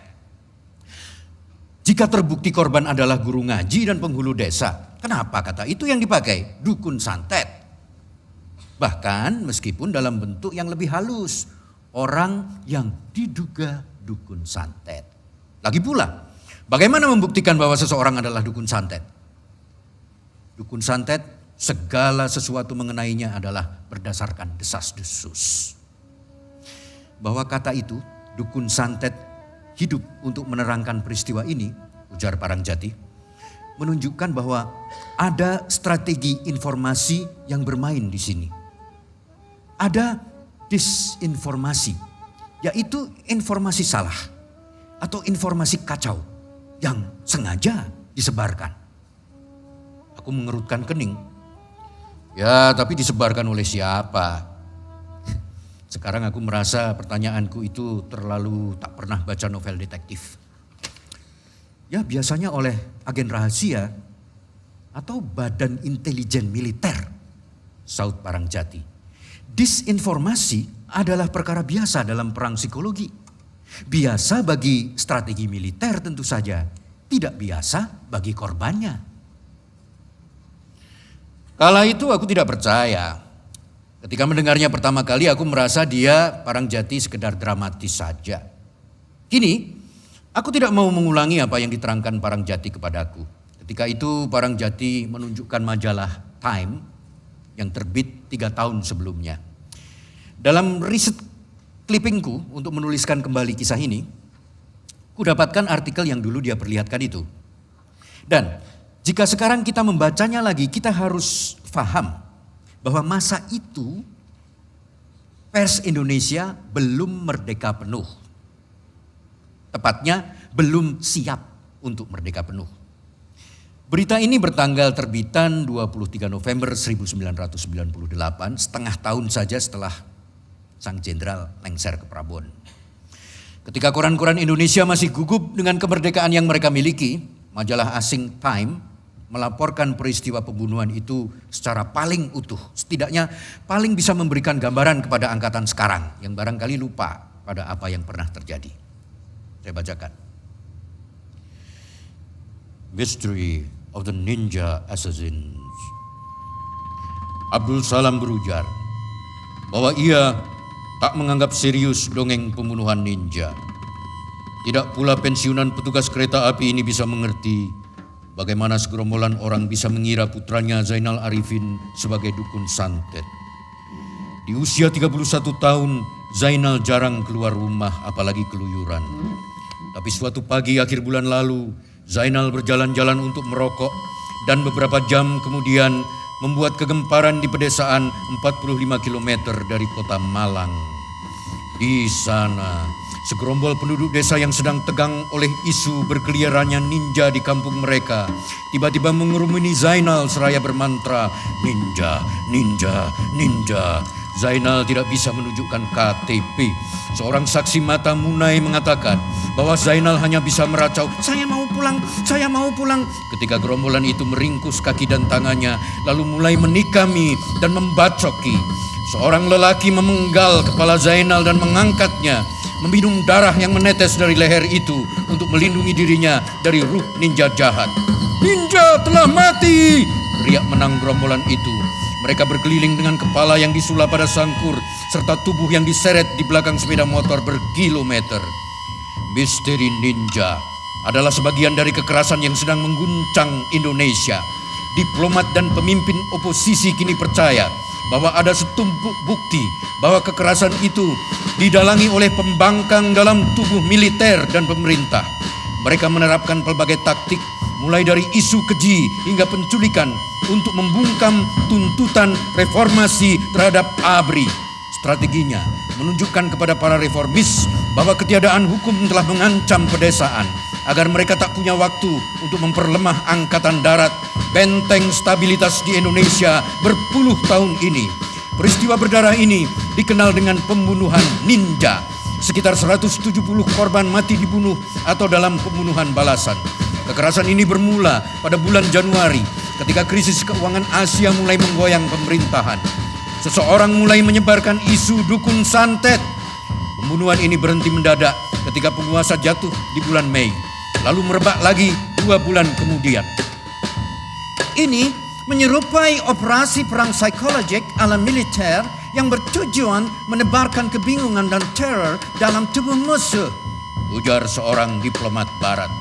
Memang serangan itu diiringi oleh penyebaran isu yang tampaknya dilancarkan dengan profesional agar warga percaya bahwa pembunuhnya adalah ninja sungguhan. Seorang saksi mata yang mengajukan diri menceritakan kisah penyerang itu bisa menjelma kucing dan melompat ke pohon untuk melarikan diri. Operasi teror psikologik bertujuan menciptakan kebingungan sebesar mungkin, kata diplomat itu lagi. Setelah itu, histeria tersulut dan mengambil arah alih peran. Membaca kalimat itu, histeria tersulut dan mengambil alih peran, aku membayang jati anak-anak. Seperti yang tertulis di buku harian kecilnya yang kubaca setelah semua ini selesai. Jati, bocah 10 tahun yang mengetahui apa itu provokasi untuk pertama kalinya. Meski waktu itu untuk tujuan yang lebih mulia, yaitu agar kupu tidak dikeroyok oleh murid-murid senior. Cukuplah dia menyampaikan gagasan. Selanjutnya, orang lain yang menindaklanjuti. Tidak pun perlu ia menyuruh dan merancang. Bahkan pada kasus Jati kecil, dia tidak perlu merinci gagasan itu. Cukup dengan sepotong ide. Kita lakukan saja persis seperti yang diceritakan dalam Babat Tanah Jawi.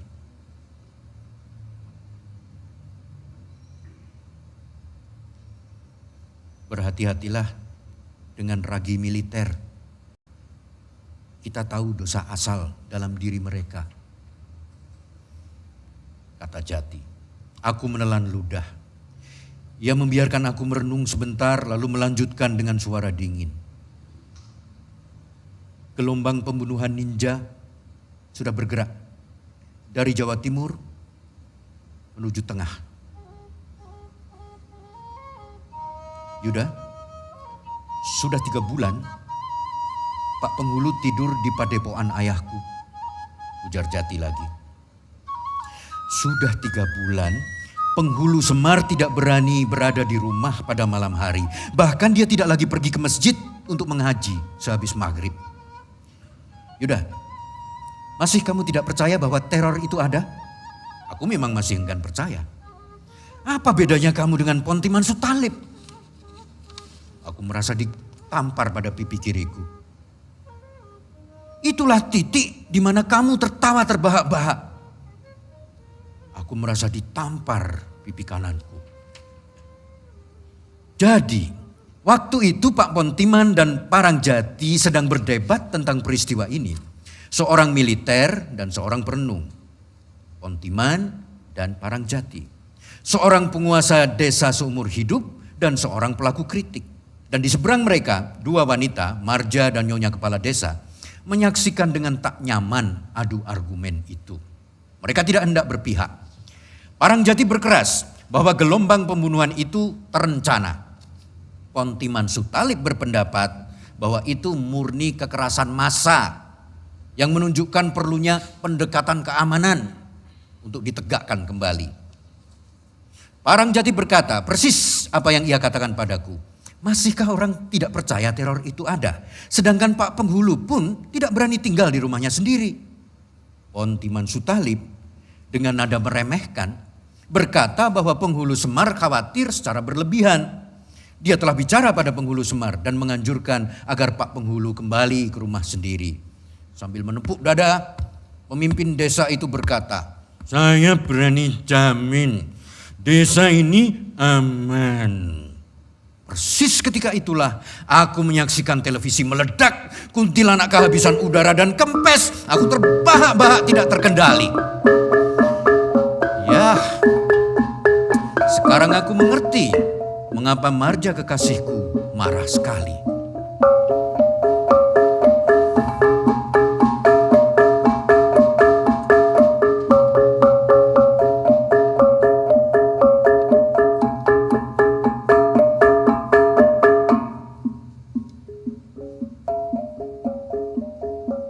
Pasukan gelap. Waktu kekasihku tidak bisa diganti.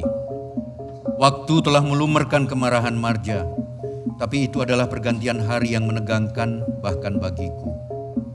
Kau tahu, bagi orang Jawa, hari bersalin di tempat gelap seperti ular. Kelelawar yang pertama telah berputar dan meninggalkan bayang-bayang. Goa Hu sedikit berantakan. Beberapa sumur penggalian berbentuk segi 4 tampak di beberapa tempat.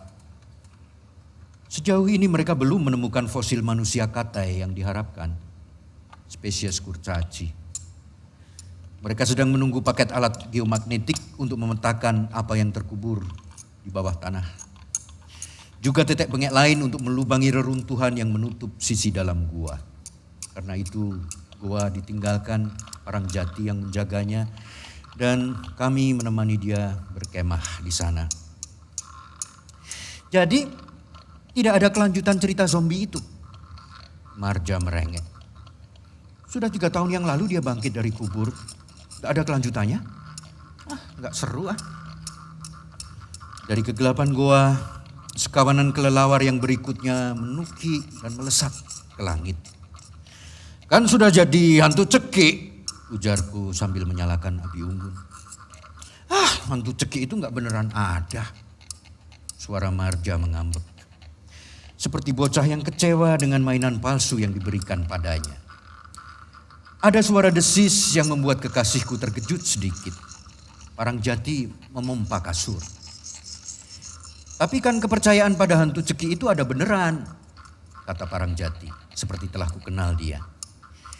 Gak penting hantunya ada beneran, yang penting kepercayaan padanya ada beneran.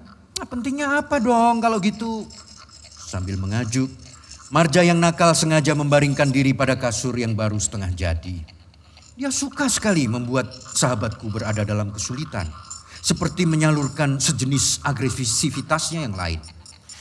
Pentingnya, Parangjati terus memompa kasur. Satu, rasa takut itu akan membuat seluruh keluarga berkumpul bersama-sama dan saling menghangatkan. Itu baiknya, ketakutan itu menghangatkan. Seperti cerita hantu akan membuat Marja merasa seru dan nyaman dihangatkan oleh dua lelaki di kiri kanan, bagaikan bayi dengan dua ayah. Dua, ia mulai sulit memompa. Ini jeleknya, ketakutan bisa dipakai oleh orang jahat untuk menguasai orang-orang yang takut. Aku menduga Parangjati akan mengajukan contoh tentang dinas rahasia militer menyebarkan teror psikologis untuk menakut-nakuti masyarakat. Perhatikanlah, pernah ia katakan padaku bahwa isu-isu seperti itu, hantu cekik, prajurit Nyai Rato Kidul penuai nyawa, biskuit beracun, ninja, kolor ijo, selalu disebarkan menjelang pemilihan umum atau peristiwa-peristiwa politik besar. Tapi gadisku tidak berpikir ke arah sana. Kalau takutnya sama Tuhan, gimana dong? Marja bergoler-goler menikmati ujiannya terhadap Parangjati. Itu bagus, gumam Parangjati dengan cara yang menunjukkan bahwa dia sedang susah payah menggembungkan kasur karena Marja berada di atasnya. Persoalannya, bagaimana kita tahu mana yang mewakili Tuhan? Aku nimbrung. Usulku sih jangan takut sama Tuhan. Takutlah pada hantu. Soalnya Tuhan kan tidak bermaksud nakut-nakuti orang. Hantu itu satu-satunya maksudnya memang menakut-nakuti orang. Marja kini menatapku dengan senyumnya yang kanak-kanak. Tapi nakal tubuhnya meruapkan kegemasan ke segala penjuru. Tubuhnya ingin bergulat seumpama tanduk rusa muda ingin dilatih. Parangjati berhenti memompa. Dia berdiri kacak pinggang seperti tidak tahu apa yang harus dilakukan. Meminta Marja dengan baik-baik dan tidak akan berhasil atau menerkam dan bergelut dengannya. Sampai singa betina kecil itu puas bahwa telah ditaklukkan. Itu yang diinginkan kebinalanya kan? Parangjati menoleh padaku seperti berkata, tolong bereskan kucing besarmu itu. Tapi di matanya aku lihat zat asam sudah berhasil memurupkan birahi.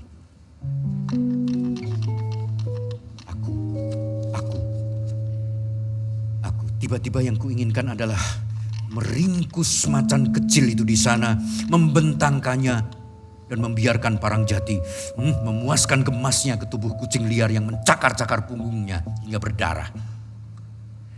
Pada detik aku seharusnya melakukannya, aku tidak melakukannya. Aku takut kehilangan sesuatu. Jika itu terjadi, akankah hubungan kami tetap sama? Momen pertama telah dilewatkan. Tapi Marja masih berbaring, memasang di sana. Dan Parangjati masih mematung. Rasa itu, momen itu memperpanjang diri bagai 10 menit. Matahari tenggelam, ungu, jingga jadi hitam. Kelelawar terakhir telah meninggalkan goa, embun telah mencair. Tiba-tiba di kejauhan terdengar kentongan bertalu-talu. Dari arah desa, dari arah lembah, dari arah laut. Gaungnya yang teguh mendirikan bulu roma. Aku tidak pernah mendengar ini sebelumnya. Gelombang bunyi yang membangkitkan ingatan-ingatan dari kehidupan sebelum sekarang. Sebuah tanda bahaya. Kejok, kejok, gobyok, bisik Parangjati. Nadanya tegang. Samudra menggelegak. Maka orang-orang yang pertama melihatnya akan memukul kentongan, dan orang-orang yang mendengarnya akan menebuh kentongan juga, dan orang-orang berikutnya juga membunyikan kentongan, dan seterusnya sampai ke tengah daratan. Sebab itulah tanda bahwa Sang Ratu Kidul muncul dari dasar laut. Kanjeng Ratu dan bala tentaranya, segala jenis makhluk halus, mengadakan perjalanan menuju Gunung Merapi. Maka terbangkitkanlah memori purba, ingatan pada sekawanan yang berziarah menuju tanah-tanah perjanjian. Hewan-hewan yang mencari tanah kelahiran, tempat yang bermata air, sebab pada musimnya di sana makhluk harus bersemi. Makhluk-makhluk masyarakat purba. Siapa yang pertama mengendus bau mata air, dia akan memberi tanda. Yang membaca tanda itu harus mengulangi tanda, dan seterusnya. Siapa yang pertama melihat bahaya harus berteriak. Yang mendengar teriakan harus berteriak lagi. Demikian seterusnya. Kentongan, tanda purba. Tengkukku meremang, turunku marja. Parang Jati berjalan ke tempat tinggi, berdiri di batu bongkah memandang ke arah lembah. Sejenis kepercayaan lagi. Sejenis yang menggeser ketuhanan menjadi kehantuan. Yaitu yang menggeser kekaguman menjadi ketakutan. Yang merendahkan misteri menjadi mistik horor. Sebab Ratu Samudra pada mulanya adalah sebuah pengertian yang abstrak, yang menggunakan keterpukauan dan kegentaran akan kekuatan alam, kekuatan di luar manusia. Penguasa samudra pada mulanya adalah sang misteri bagi orang-orang tanah Jawa purba. Tapi tidak semua orang tabah menanggung misteri. Kebanyakan manusia lemah dan suka berkuasa. Sebagian menjatuhkan misteri itu dari pundaknya ke tanah dan menjelmalah cerita. Cerita yang indah masih mengandung jejak-jejak misteri itu. Tapi cerita yang buruk tidak menyisakan lagi jejak-jejak misteri, sebab ia sepenuhnya menjelma kekuasaan, yaitu segala perintah dan larangan. Sang misteri telah jatuh ke tanah satu kali dan menjelma kisah Ratu Samudra, yaitu Rasu Tasik Bedi, penguasa segala bangsa halus dan pemberi legitimasi kekuasaan di tanah Jawa. Penerus cerita menjatuhkan lagi sisa misteri itu sehingga ia menjelma Ratu Gaib Permaisuri Raja Jawa. Para penerus cerita yang kemudian menjatuhkan lagi berulang-ulang hingga ia menjelma malam ini. Maka malam ini terjadilah gejok atau gobyok. Misteri telah menjadi mistik belaka. Nyai Loro Kidul telah muncul dari permukaan membelah samudra yang jadi menggelegak. Ia mengendarai kereta dengan kuda siluman, sejenis kuda laut yang besar bersuraikan air. Ia diiringi bala tentaranya, segala jenis siluman yang cantik rupawan maupun yang menjijikkan, serta tuyul-tuyul sekalian. Iring-iringan kerajaan gaib ini naik ke daratan dan meneruskan perjalanan ke utara, ke tengah tanah Jawa, ke Gunung Merapi yang puncaknya bernyala-nyala. Dan di perjalanannya inilah yang paling menakutkan orang-orang desa. Di perjalanannya ini, para siluman itu akan menyabit jiwa-jiwa dari mereka yang lengah yang berada di jalannya atau yang di sekitar jalannya. Jiwa-jiwa itu akan direnggut untuk dijadikan pelayan di kerajaan Sang Nyi Loro di dasar Segoro Kidul. Sebab itu bangunlah, berjaga-jagalah, bunyikan kentongan agar tidak seorang pun di antara kita tidur. Sebab ketika tidur, jiwa kita mengait sedikit saja pada jari kita sehingga mereka mudah merenggutnya. Semudah menuai bulir-bulir matang. Nyanyikanlah mantra agar pasukan Nyi Loro berjalan lurus ke utara, agar jangan pengikutnya ada yang berbelok ke rumah kita. Lor, lor, lor, lor, lor, lor, lor, lor jotan jolon, lor, lor ojo ngetan ojo ngulon, lor, lor jotan jolon, lor, lor ojo ngetan ojo ngulon, lor, lor jotan jolon, lor, lor ojo ngetan ojo ngulon, lor, lor jotan jolon, lor, lor ojo ngetan ojo ngulon, lor, lor jotan jolon, lor, lor ojo ngetan ojo ngulon, lor, lor jotan jolon, lor, lor ojo ngetan ojo ngulon. Gejok, kentongan bertalu-talu. Bahkan dari kejauhan terdengar gema menjalar seperti gerakan ular naga rahasia. Pasukan Nyi Loro Kidul yang menakutkan aku? Bukan pasukan Nyai Loro Kidul yang menakutkan aku, tapi ketakutan orang-orang lah yang meremangkan tengkukku. Aku Aku dan Marja mengikuti Parang Jati berdiri pada batu bongkah dan memandang ke arah lembah. Dari sana kami bisa melihat cahaya desa. Jejaring listrik yang sangat tipis dan sederhana seperti sarang laba-laba muda. Parang Jati memberi isyarat untuk tidak mencoba turun dan menyaksikan apa yang terjadi di sana. Orang-orang yang takut adalah orang-orang yang sanggup melakukan hal-hal yang menakutkan. Kami termenung memandang cakrawala. Langit telah gelap sepenuhnya. Tiba-tiba kami melihat bahwa jaring dan titik-titik halus cahaya di lembah seketika padam. Pengetahuan bahwa listrik mati di bawah sana datang secara aneh bersama dengan munculnya titik-titik bintang di angkasa. Titik-titik itu mulai berkilapan sekarang. Rasi bintang selatan menampakkan diri satu persatu jika engkau membukakan mata bagi mereka, atau jika tak ada cahaya buatan di bumi. Seperti ketika listrik desa telah dipadamkan oleh tangan-tangan setan. Langit di atas dengan ganjil berubah menjadi sangat cantik. Sementara sesuatu memberitahu kami bahwa di bawah sana yang menakutkan sedang menjelmakan diri. Suara kentongan mendadak reda, lalu senyap yang mencekam. Aku merasakan kegentaran di bawah sana yang disebabkan oleh sesuatu yang menampakkan kehadirannya dalam listrik padam. Aku merasakan orang-orang desa yang tidak menguasai keadaan. Mereka memilih tidak membunyikan kentongan lagi. Ada yang lebih mendesak, kembali ke dalam rumah, memastikan istri dan anak-anak menyalakan sentir dan teplok, agar setidaknya bisa melihat bayangan. Kelap-kelip lampu minyak itu demikian kecil, rendah, dan tak stabil, sehingga tidak tampak dari ketinggian 1000 gunung. Kami tidak melihat apa-apa, hanya merasakan. Parang Jati mengambil handphone dari saku bajunya, tapi tidak ada sinyal. Kami sepakat untuk kembali ke tenda dan mematikan api unggun. Tidurlah kamu dengan Marja. Aku berjaga di luar.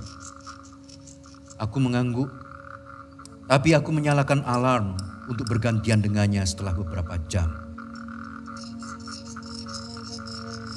Ketika aku terbangun kemudian, kulihat Parang Jati masih duduk dalam gelap gulita.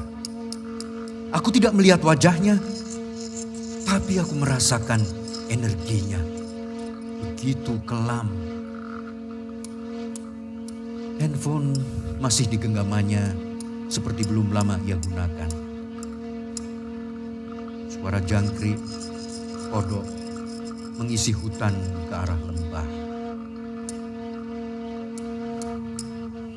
Mereka sungguh membunuh Pak Penghulu. Jati berkata pelan. Terdiam, merasakan kekosongan yang mengerikan.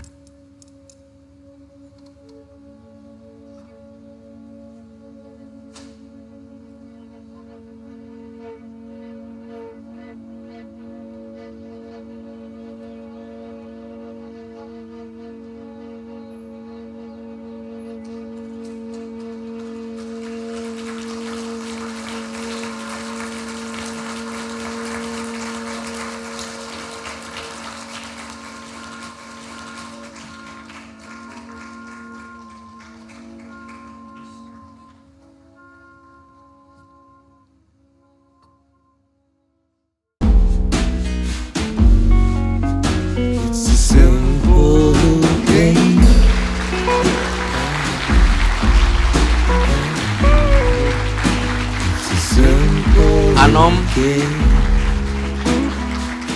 Tommy, Simatupang, Surono, Jebret Eko Susilo, Ingelina Prihaksiwi. Kami semua mengucapkan terima kasih untuk perhatian saudara-saudara sekalian. Mbak Ayu, mohon suka naik ke panggung. Oh, situ itu Ayu di sana. Terima kasih sekali lagi. Just like this Everybody should wear sunglasses.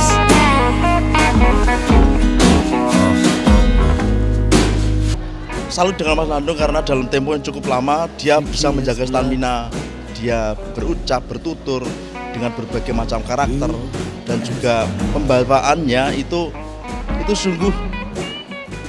sungguh keluar dari diri dia. Tidak semata-mata ini karya Ayu Utami, tapi ini orang melihat ini muncul dari kata hati Landung sendiri. Saya kira pembacaan Mas Landung itu bagus sekali ya. Dia bagus karena dalam arti bahwa dalam waktu yang sekian panjang dia bisa mempertahankan stamina, kemudian bisa menghidupkan dialog-dialog yang bermacam-macam antara narasi, antara omongan orang yang bindeng dan seterusnya, itu bisa menjadi sangat jelas dan tanpa dia sendiri menjadi emosional. Ini sesuatu yang sangat luar biasa saya kira, terutama untuk situasi sekarang ketika orang-orang sudah tidak gemar membaca. Dengan adanya Mas Landung tampil seperti itu, bisa kalau nanti dikasetkan misalnya, itu menjadi penting sekali. Dia orang bisa menikmati tanpa membaca bukunya. Bagi orang yang gemar membaca, itu didorong untuk bisa menikmati buku yang sesungguhnya karena telah mendengar Mas Landung membaca. Saya kira itu. Apa yang tadinya masih sebagai tanda-tanda yang ditidurkan dalam teks literernya, ketika menjadi itu diauditifkan, itu menjadi satu pertunjukan tersendiri yang sangat khas Landung. Saya pikir inilah salah satu cara Landung sebenarnya dalam tanda petik melakukan pertunjukan monolog. Itu salah satu yang selalu bisa ditampilkan oleh Landung tanpa bantuan dari spektakel yang lebih banyak sebagai sebuah pertunjukan teater, taruhlah seperti itu.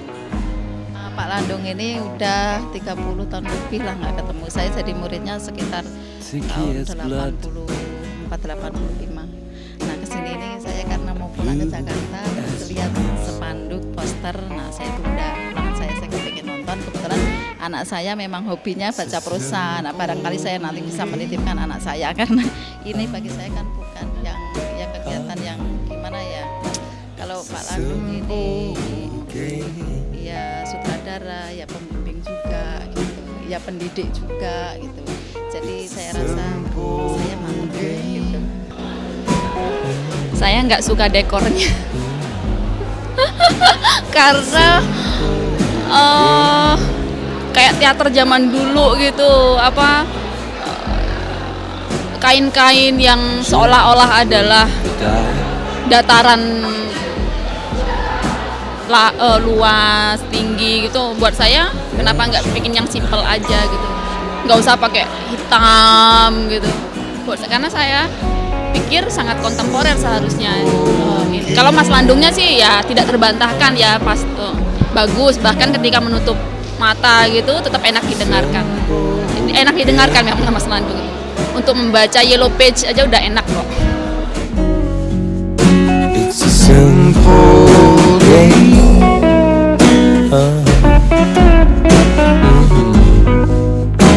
It's a simple game.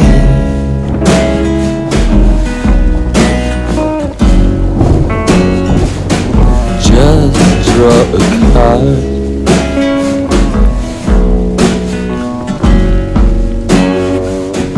Then you play it smart.